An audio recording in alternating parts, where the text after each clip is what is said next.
Hello and welcome to the woodlands of Ireland. I'm Mark from the National Leprechaun Museum and I'm out here today in search of leprechauns. So if you go in search of something, you have to understand what it is you're looking for. And in terms of leprechauns, we have to understand who they are and where they came from.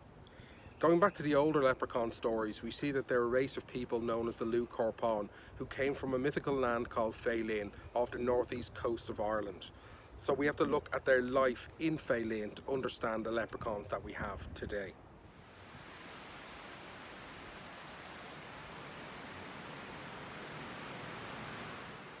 So we see back in Faelin that the Leprechauns are ruled by the great King Lubdan and his beautiful wife Queen Bebo. But they're not the only characters that were introduced in that part of the story.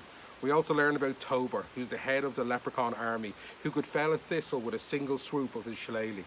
But we also see Ersert, my favourite character, a young poet for the leprechaun king, who ends up taking a journey to Ireland. He comes across here and meets with King Fergus MacLeod, and it's from the story of the death of King Fergus that we actually first hear about leprechauns. But in that story we see Ersert returns back to Faelin, and it's then the turn of Lubdan and Bebo to travel across to Ireland. But Ersert was the first leprechaun that we know of ever to set foot in Ireland. Later on in the story we do see that more leprechauns come to Ireland, and while they're used to living in Faelin, which was a very small island, suddenly in Ireland, a land of giants, there's much more of a landscape for them, and there's not very many of them. So they quickly spread out and they find their own places, their places to call home. And we see then they become quite solitary characters. They embed themselves into our folklore, into our landscape, and they begin to interact with Ireland's otherworld people, the Sidhe. Now the natural skill of a leprechaun is as a shoemaker. That seems to be their trade of choice.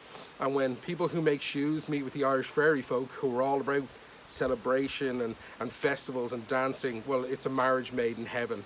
The leprechauns are kept busy as cobblers, and the fairies are very happy with their work. The leprechauns are paid handsomely for their incredible craftsmanship, and we see them gathering up their earnings and keeping them safe. So now that we have a better idea of who the leprechauns are and where they came from, I suppose we should start looking at how it is that we'd recognise or spot a leprechaun. Recognisable features of a leprechaun is that they're quite small.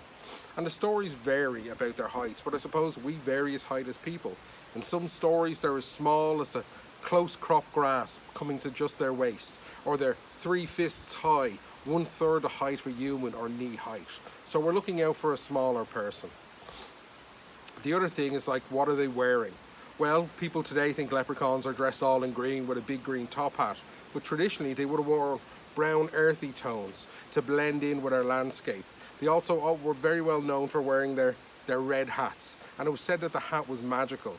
It said that if a leprechaun could grab onto their hat, they'd simply say, "Hi ho home," and they'd disappear. That's why one of the things people say about if you ever see a leprechaun is not to blink, not to take your eyes off them, because they'll be gone in a flash. But the magic red hat wasn't the only magical item that they carried. They also had the sporran na shilling, which was a money purse that they carried with them, which, no matter how many times you pulled a coin out of it, it never ran out of money. And this leads to the idea of people wanting to catch leprechauns to steal their treasure away. But there's stories where people are rewarded for helping leprechauns as well, and rewarded handsomely. So maybe that's a better approach to it. The idea nowadays of building leprechaun traps at this time of the year is actually quite horrendous when you consider the leprechauns as a people who live and love, have communities, have homes and have family.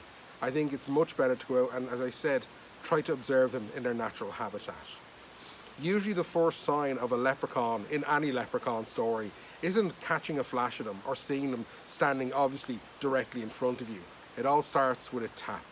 Because the leprechauns were shoemakers and they're quite industrious people, they're usually working away.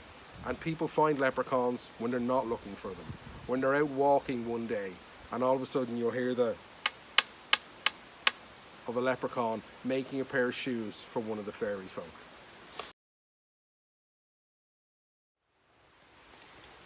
So it would seem that people find leprechauns when they're not actually looking for them. It's always just by chance, but you increase those chances by being where the leprechauns are. You increase those chances by keeping your eyes and your ears open. But then you have to ask yourself what you're going to do if you ever do find a leprechaun. Are you going to grab them and shake them and force them to take you to their money? Because I can guarantee you that's not going to work out well. Or are you going to be the type of person who helps them, who shows kindness, and isn't doing it for the sake of reward? But you never know. It could work out pretty well.